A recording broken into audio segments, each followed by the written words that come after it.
आज के जमाने में इन्वेस्टमेंट का मतलब है ऑप्शंस की भरमार। कभी कभी लगता है कि हजारों म्यूचुअल फंड्स में सही फंड चूज करने में गलती ना हो जाए, लेकिन टेंशन मत लो। म्यूचुअल फंड्स भले ही हजारों हो, लेकिन अगर आप इन सभी में फर्क समझना सीख लो तो आपके मतलब के म्यूचुअल फंड्स की लिस्ट बहुत छोटी हो जाएगी। और आज हम म्यूचुअल फंड के कैटेगराइजेशन की शुरुआत करेंगे। म्यूचुअल फंड्स को 3 मेन कैटेगरीज में बांटकर, equity mutual funds, debt mutual funds और हाइब्रिड म्यूचुअल फंड्स। तो पहले डिस्कस करते हैं equity mutual funds, stock market के सुपरस्टार, शायद जिनकी वजह से आप ये कोर्स देख भी रहे हो।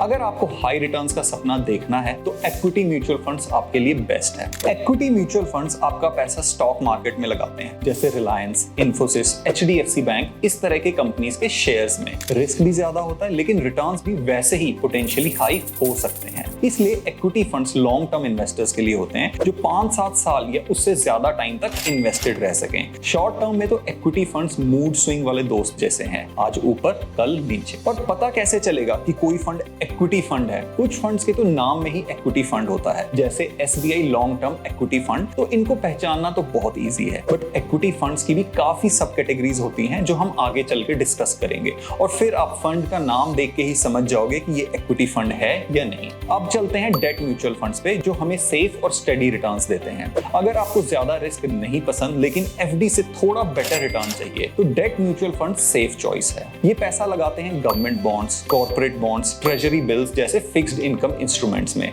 अगर आपको बॉन्ड्स या ट्रेजरी बिल के बारे में नहीं पता तो आप ये वीडियो देख सकते हो, लिंक डिस्क्रिप्शन में भी मिल जाएगा। डेट फंड्स में रिस्क कम होता है और रिटर्न स्टेबल होते हैं, और इंडिया में आज की डेट में डेट फंड से आपको ऑन एवरेज 8% तक रिटर्न्स मिल जाते हैं। अब आपके माइंड में नेचुरल सा क्वेश्चन आएगा कि FD और डेट फंड में क्या फर्क है। ये मैं बहुत क्विकली एक्सप्लेन करता हूँ। डेट फंड में कोई लॉक इन पीरियड नहीं होता और आप बिना पेनल्टी के कभी भी विथड्रॉ कर सकते हो, और जब जितना चाहो उतना अमाउंट डेट फंड में इन्वेस्ट भी कर सकते हो। FD इंश्योर्ड है अप टू 5 लाख, जो शायद आप जानते ही हो। डेट फंड में कोई इंश्योरेंस नहीं है। कुछ डेट फंड हाई रिस्क भी होते हैं जो रिस्की बॉन्ड्स में इन्वेस्ट करते हैं। FD में ऐसा कोई कॉन्सेप्ट नहीं है। तो फिर डेट फंड और FD में बेटर क्या है? मेरे अकॉर्डिंग, और ये मेरा पर्सनल ओपिनियन है, अच्छे AMCs के डेट फंड जैसे HDFC, ICICI के डेट फंड ये काफी सिक्योर हैं, एंड इनका काफी पोर्शन RBI के बॉन्ड्स में इन्वेस्टेड होता है, जो इंडिया की सबसे सिक्योर इन्वेस्टमेंट है। इसलिए मैं अपना पैसा FD की जगह डेट फंड में रखना पसंद करता हूँ। इस कोर्स के एंड तक आप भी समझ जाओगे कि आपके लिए क्या सही है।